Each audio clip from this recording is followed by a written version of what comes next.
falsos profetas. Parte 1. Por T.M. Lloyd Jones, adaptado. Nós lemos as seguintes palavras de nosso Senhor Jesus Cristo no texto de Mateus 7:13 a 20 do Sermão do Monte. Entrai pela porta estreita, porque larga é a porta, e espaçoso o caminho que conduz à perdição, e muitos são os que entram por ela. E porque estreita é a porta e apertado o caminho que conduz à vida, e poucos são os que a encontram. Guardai-vos dos falsos profetas que vêm a vós, disfarçados em ovelhas, mas interiormente são lobos devoradores. Pelos seus frutos os conhecereis. Colhem-se porventura uvas dos espinheiros ou figos dos abrolhos? Assim toda árvore boa produz bons frutos, porém a árvore má produz frutos maus. Uma árvore boa não pode dar maus frutos, nem uma árvore má dar frutos bons. Toda árvore que não produz bom fruto é cortada e lançada no fogo. Portanto, pelos seus frutos os conhecereis. Nos versículos 15 e 16, e até o final do 7º capítulo de Mateus, nosso Senhor se ocupa somente de um grande princípio, de uma grande mensagem. Enfatiza somente uma coisa: a importância de entrar pela porta estreita e se assegurar de que estamos realmente andando no caminho apertado. Em outras palavras, é uma espécie de reforço da mensagem dos versículos 13 e 14. Ali o apresenta em forma de convite ou exortação, que temos de entrar por essa porta estreita e caminhar e nos mantermos caminhando por este caminho apertado. Agora o expande, nos mostrando alguns dos perigos, dificuldades e obstáculos que se apresentam a todos os que se aplicam a fazer isso. Jesus segue enfatizando este princípio vital, que o Evangelho não é algo que basta ser ouvido ou aplaudido, senão que deve ser aplicado. Como disse Tiago, o perigo reside em se contemplar o espelho e se esquecer imediatamente o que temos visto, em lugar de contemplar insistentemente o espelho dessa lei perfeita e recordá-la e colocá-la em prática.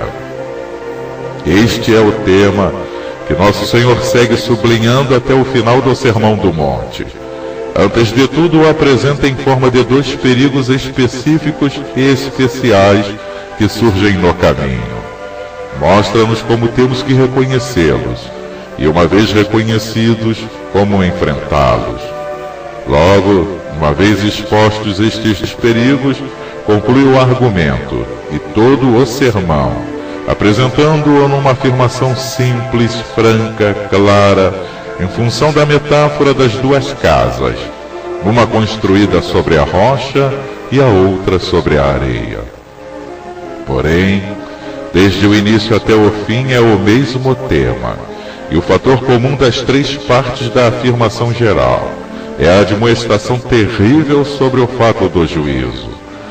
Isso, como temos visto, é o tema que é apresentado em todo este 7º capítulo do Evangelho de Mateus, e é sumamente importante que nos demos conta disso. Não captá-lo explica a maioria dos nossos problemas e dificuldades. Explica o evangelismo superficial e inconsistente tão comum hoje em dia. Explica a ausência de vida santa que se percebe na maioria dos crentes. Não é que necessitemos de ensinos especiais acerca dessas coisas. O que parece que todos esquecemos é que os olhos de Deus sempre nos acompanham e que todos caminhamos para o juízo final. Por isso nosso Senhor segue repetindo isso. Apresenta-o de formas diferentes, porém sublinha sempre o fato do juízo e a índole do juízo. Não é um juízo superficial, não é um simples exame de coisas externas, senão uma indagação do coração, um exame de toda a natureza. Sobretudo, sublinha o caráter definitivo, absoluto, do juízo e as consequências que lhe seguem. Já nos disse nos versículos 13 e 14, porque devemos entrar pela porta estreita. A razão é, diz nosso Senhor, que a outra porta é ampla e leva à perdição. A perdição que segue ao juízo final no caso dos ímpios. Nosso Senhor evidentemente estava tão preocupado com isso que constantemente o repetia. Isso mostra de novo a perfeição do seu método como mestre. Sabia a importância da repetição. Sabia quanto obtusos e lentos nós somos, e sempre dispostos a pensar que sabemos tudo, quando na realidade não o sabemos. E em consequência, necessitamos que as mesmas coisas nos sejam constantemente recordadas. Nosso Senhor, portanto, nos recorda de novo estas coisas. Antes de tudo, nos dando advertências específicas. A primeira é sobre os falsos profetas. Guardai-vos dos falsos profetas que vêm a vós disfarçados em ovelhas, mas interiormente são lobos devoradores. O que devemos recordar é mais ou menos isso. Podemos dizer que estamos junto ao umbral desta porta estreita. Temos ouvido o sermão, temos escutado a exortação, e estamos pensando no que fazer. Agora, diz nosso Senhor, a esta altura, uma das coisas com as quais tem que ter cuidado é o perigo de escutar os falsos profetas. Sempre estão aí, sempre estão presentes, precisamente no umbral da porta estreita. Esse é seu lugar favorito. Se alguém começa a escutá-los, está perdido. Porque te persuadirão a que não entres pela porta estreita e que não andes no caminho apertado. Tratarão de te dissuadir de escutar o que estou te dizendo. Existe, pois, sempre o perigo dos falsos profetas que apresentam esta tentação tão sutil. A pergunta que se apresenta imediatamente é a seguinte: quem são estes falsos profetas? Como vamos reconhecê-los? Esta pergunta não é tão fácil como parece de ser respondida. Uma escola de interpretação afirma que aqui se alude somente ao ensino dos falsos profetas e que a sua doutrina se refere ao fruto que produzem, conforme referido pelo Senhor. Uma outra escola discorda da primeira citada e afirma que esta referência aos falsos profetas não tem nada a ver com o ensino, senão puramente com o tipo de vida que estas pessoas vivem. Seu ensino seria acertado, porém suas vidas não corresponderiam ao seu ensino por serem hipócritas. Estas duas escolas têm razão em algo, mas também estão equivocadas em algo. Ambos elementos devem ser considerados. Não se pode dizer que somente é questão de ensino herético, porque não é muito difícil detectar tais ensinos.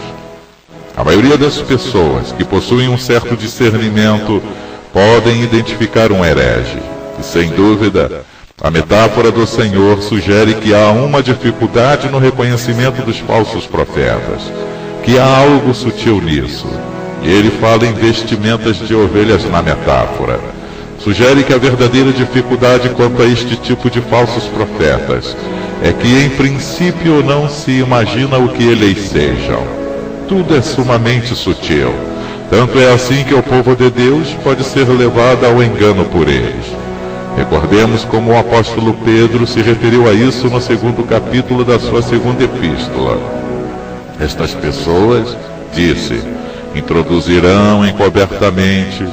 Os erros parecem de pessoas justas. Trazem a vestimenta de ovelhas, e ninguém suspeita de qualquer falsidade. Tanto o Antigo quanto o Novo Testamento sempre fazem ressaltar esta característica do falso profeta. O perigo verdadeiro provém de sua sutileza. Toda exposição genuína deste ensino, por conseguinte, deve salientar devidamente este elemento específico. Por essa razão, não se pode aceitar como sendo uma simples admoestação acerca dos hereges e dos seus ensinos. O mesmo se aplica ao outro grupo. É óbvio que não há nada que ofenda na conduta dos falsos profetas. Se fosse assim, todo mundo os reconheceria. Não seria sutil, nem constituiria nenhuma dificuldade. Ninguém titubearia em deixar de segui-los. O quadro que devemos ter diante de nós, portanto, deveria ser este. O falso profeta é alguém que vem a nós e, a princípio, tem um aspecto de ser tudo o que se poderia desejar. É agradável e prazeroso. Parece ser muito cristão e parece dizer o que tem que ser dito. Seu ensino, no geral, é muito bom. Utiliza muitos termos que qualquer mestre cristão verdadeiro deveria usar. Fala sobre Deus, fala de Jesus Cristo, da cruz, enfatiza o amor de Deus, parece dizer tudo o que um crente deveria dizer. Obviamente, está vestido de ovelha e em sua forma de viver parece se harmonizar com isso. Em consequência, ninguém suspeita que haja algo mal nele, não há nada que chame logo a atenção ou desperte qualquer suspeita, porque não há nada abertamente mal. Qual é, pois, o mal? E o que pode ser mal numa pessoa assim? No entanto, esta pessoa está equivocada tanto no seu ensino quanto na sua forma de vida, porque, como veremos, estas duas coisas sempre andam juntas. Nosso Senhor disse: pelos seus frutos os conhecereis. O ensino e a vida humana não podem ser separados. E onde há ensino errôneo, de alguma maneira, sempre haverá uma vida equivocada em algum aspecto. Como podem, pois, ser descobertas estas pessoas? Que há de mal no seu ensino? A forma mais adequada de responder é dizer que não há porta estreita neles, que não há caminho apertado. O que dizem está certo, porém não inclui isso. É um ensino cuja falsidade tem que ser detectada não pelo que dizem, mas pelo que não dizem. E é aqui que nos damos conta da sutileza da situação. Como temos dito, qualquer crente pode detectar quem diz coisas abertamente equivocadas, porém é injusto ou pouco caridoso dizer que a grande maioria dos crentes de hoje parece não poder detectar ao homem que parece dizer coisas boas, porém que não diz coisas vitais. E são justamente estas pessoas que não dizem coisas vitais que são as mais perigosas. O falso profeta não tem porta estreita nem caminho apertado no seu evangelho. Não há nele nada que ofenda o homem natural. Agrada a todos. Veste-se de ovelha.